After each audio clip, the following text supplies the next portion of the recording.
was very clear on wanting to be the most famous person on earth since I was like 3 years old. I really idolized Madonna, who to me was the queen of reinvention. Like, she Mm. constantly reinvented herself to stay relevant, and she's still doing that. I wanted to be an actor and a dancer since I was really little. I've been performing on stage since I was 4 years old, and I've been writing since I was about 5. So those are the only 2 things I've ever loved doing in my entire life. And I remember in college when I was auditioning for this, a cappella group, which I did not get because I am terrible. They asked me I think they asked me who my idol was, and I said Babs Bunny from Tiny Toons. She basically is the female Bugs Bunny, and what I liked about her is she had this really strong core, she had this huge charisma, she was her own personality, but she could also put on any costume and with a snap of her finger turn into someone else, whoever she had to be to, like, break into a bank, do whatever. And I felt like that was me. I was very strongly myself, but I could also be what I had to be for whatever role I was as an actor. And so the reinvention thing has always been a through line for me. I love how you said Babs Bunny from Tiny Toons. That was such a great show. I would love to know, Henry, if you saw my silhouette.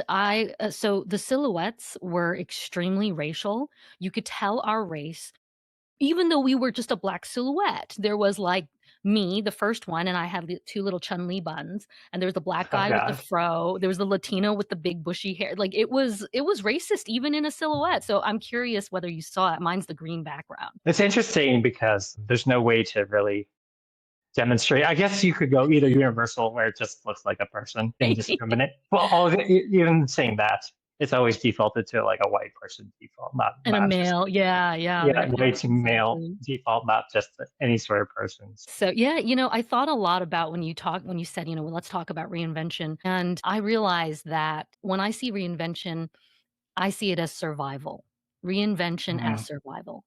It's not one of those marketing ploys, and it's especially not like the self-help gurus are always like, "Oh, yeah, just follow your bliss. Yeah, reinvent yourself, you gotta just transform your cocoon." And that hasn't been my story, and it's not identity politics either, which is like in college when I was like, "Oh, I'm a lesbian, not a bisexual," because lesbian is just it just sounds so much stronger and, like, more decisive.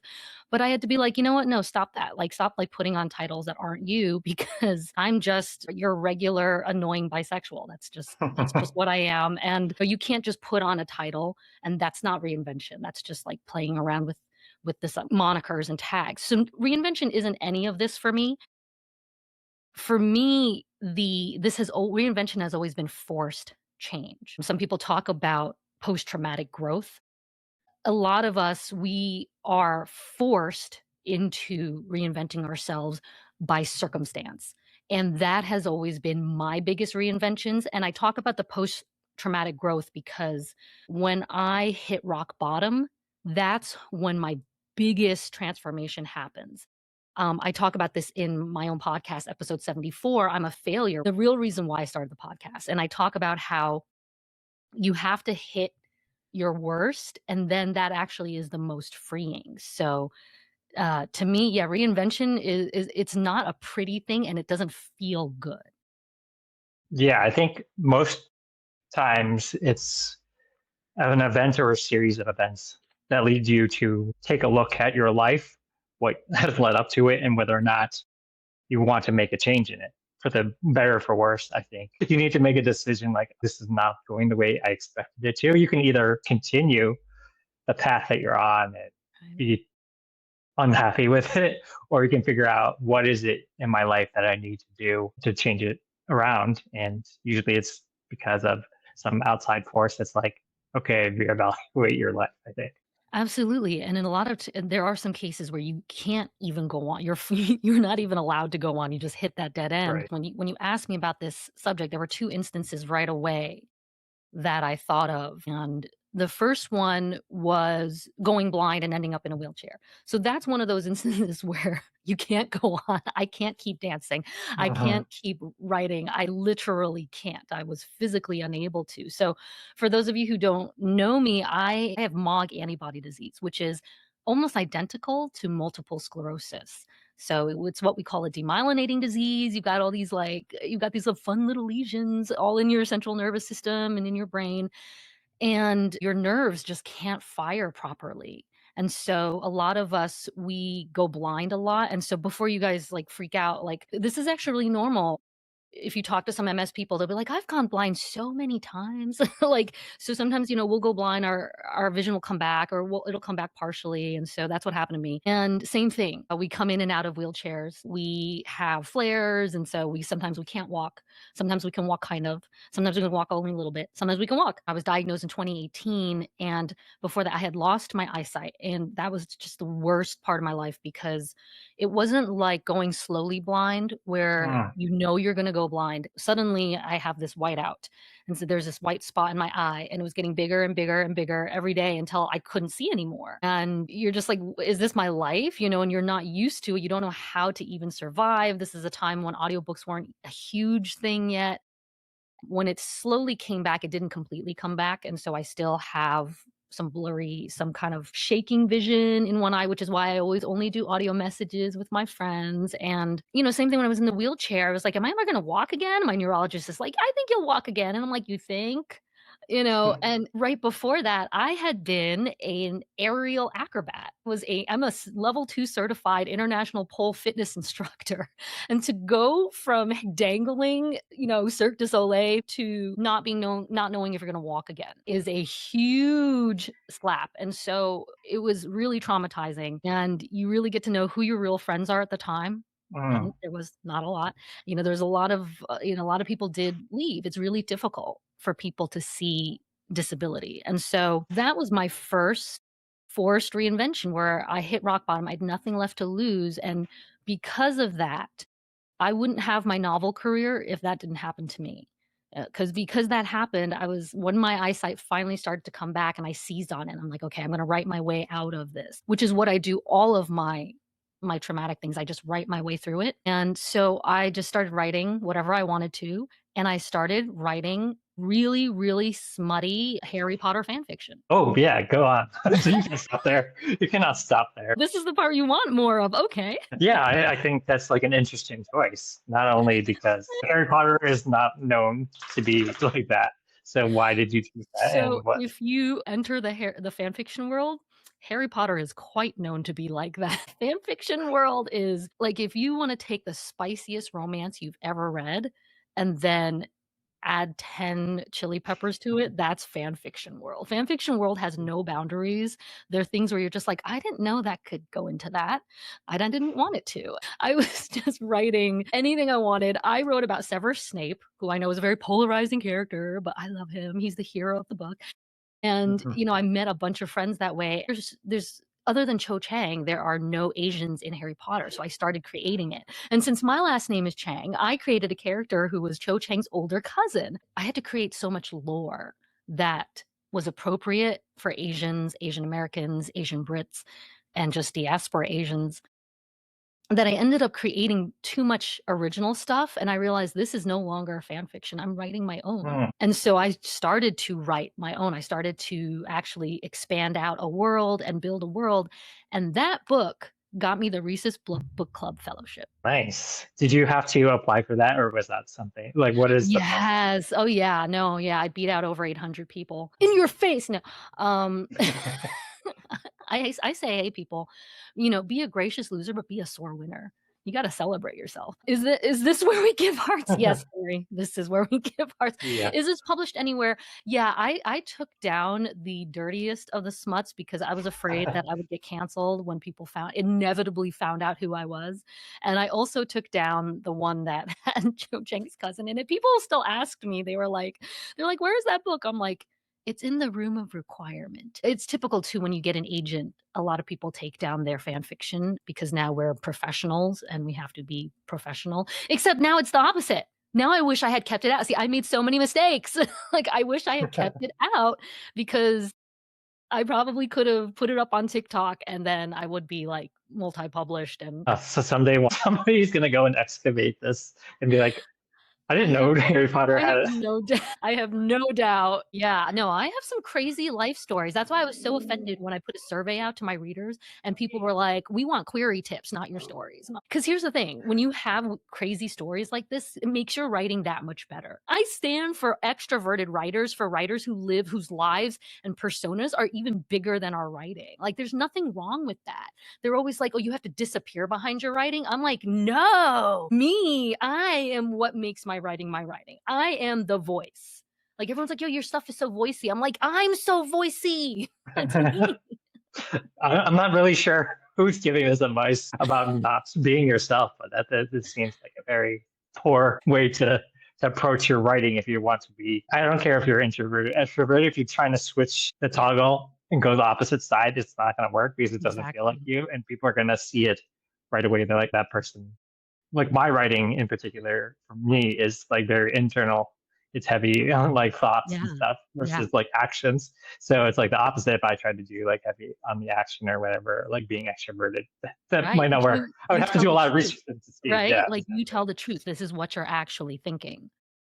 Right. So this is You how my Yeah. thought process works, and that's Yeah. what people are going to resonate with versus if I try to pretend. Yeah. So I am a digital minimalist. I have been off social media for 6 years, and I hate what social media has done to homogenize the way people think. Like, even if you read YouTube comments, Reddit comments, if you look at anything, you see the same comment and the same style, the same word choice over and over and over. People are no longer able to think for themselves, and this is what I mean. There's this blandization of everything. I think people are so used to saying everything online and then getting canceled for it, especially if you're a person of color, especially if you're female. You're not allowed to have opinions that don't go with what the current trendy opinion is. This is what blocks a lot of people from their voice coming out. I have to overcome this every time. The second thing about reinvention, when I was thinking about this, is when I restarted my podcast and when I keep restarting being myself. This last one that I put out, this last episode that I put out, I think was the most polarizing because I went back to being myself. And I did this because, I received a whole bunch of subscribers from a summit presentation that I just did. Mm. And I'm so grateful, and I had such a good time doing it. And I was like, okay, I have to serve these subscribers. And, I have to make sure they get what they came to me for. I was like taking so much time bending over backwards, like answering every single question they had left in the chat during the presentation that I didn't get to, and any questions that came my way. And people still unsubscribed. I was sitting here trying so hard to please these people that I don't even know. And every single time I sent something out, they still unsubscribed. And I thought, you know what? If I'm going to get unsubscribers, I would rather go down in flames. I would rather people unsubscribe because I was myself unapologetically. Because in the end, these are the people who I'm going to tell. This is my group that I'm going to tell when my book finally does come out. And if you can't handle one F bomb, you are not going to like my book. If you can't handle one comment about whiteness and racism, you're not going to like a whole book that skewers the entire racial issue. You're not going to be able to handle it. And so if you can't handle me in a 10-minute podcast, you're not going to want to pay money for a 300-page book. Unless you're a hater. I love haters because they give the best engagement. They constantly respond with terrible comments on your shorts, and my YouTube is like going up because of them. So thank you, haters. Like, please keep on responding. But that takes a lot of courage, and I am an extraordinarily sensitive person. I'm so sensitive. I cry. You can't show me like a dodo video of like somebody adopting a dog for 5 seconds. I'm sobbing. And I cried this morning. Every little thing makes me cry, like literally. And so it's difficult to have to constantly overcome my internal fear of my sensitivity and be like, made a promise to myself and to all the women and people of color out there that I would be brave so you can see what it looks like and so you could do it too. I was also influenced by Ronny Chang. I was telling you I saw Hassan Minhaj with Yeah. Ronny Chang recently. I was watching a short of his where he said, as comedians, you have to be brave and you have to just say it, and you just have to face the consequences. I saw him live last year at Netflix as a joke, and he his whole theme was like, cancel me. Like he was always he would say something and scream, cancel me. And so I try to embody that energy. That he's kind of my spirit animal. When I told you guys I hit rock bottom, I started my podcast when I was in that wheelchair because I was like, this is just, I can't. I need to just get out there. And so I was like, I can't get lower than this. I'm such a nobody at this point. I'm unemployable. I can't work anyway physically. I just started talking. I said whatever I wanted. And I even landed a client who, for my college admissions coaching, and she was like, I want you to help my son. I'm like, you hear all the cursing I do, right? She's like, I want you to help my son. And I helped him. We worked on his college applications. And I try to bring that back, that spirit of just leave it out there on the floor. And so I used to say, if this offended you, I'm sorry you resemble my comment because it's not me. If you're racist, that's on you. I didn't make you racist. And so that's your fault if you're offended by me calling things out. And I try to bring that energy to everything that I do. I'm getting these hearts and they're making me feel good because it's a lot of rejection from it. Validation. I am an elder millennial. I try to bring that energy of you just have to say it and face the consequence, and how far can I go before I get canceled? Like, every time I go, "Okay, can I push the envelope just a little further? What's one more cancellation I can get? What's one more who can I make unsubscribe today?" Yeah. I think it's so important, regardless of how you're doing your thing, is to be the most you that you can be. Because otherwise, people are going to fall in love with the thing that is not you, and you're going to resent yourself for doing the thing that, that people are like, oh, I like you for this. I don't really like doing it, but I think we talked about this a little bit during our conversation. If you don't like doing the thing, you're not going to want to do it. So I think if you're leaning heavily into being you, the people who join you from that summit will be extra interested because they're like, oh, yeah, this is definitely what I signed up for, versus the other people who are like, okay, I just came here for My freebie. manuscript advice or Yeah. whatever it might be. Yeah, I give really great freebies away, and I mean, those aren't you don't only want freebie seekers on your list as well. You want people who are genuinely getting something out of what you have to say and who you have to be. Oh, yeah, I was just going to say that I think if you happen to find yourself in a place where you go to these summits or you find a way to gain a lot of followers in any sort of thing, I think it's expected that many people will eventually fall off on those things. I don't care how good you are, Yeah. what you do. People are just there to download something free and Yeah. they're just going to leave. So I think, regardless of what you're doing, if you're an author and you give something away, expect a bunch of those people to unsubscribe because they're just out there for the free thing, and you're not going to convert those people. I don't think. I don't think there's really a good way to do it. I love that. I love that advice, everyone.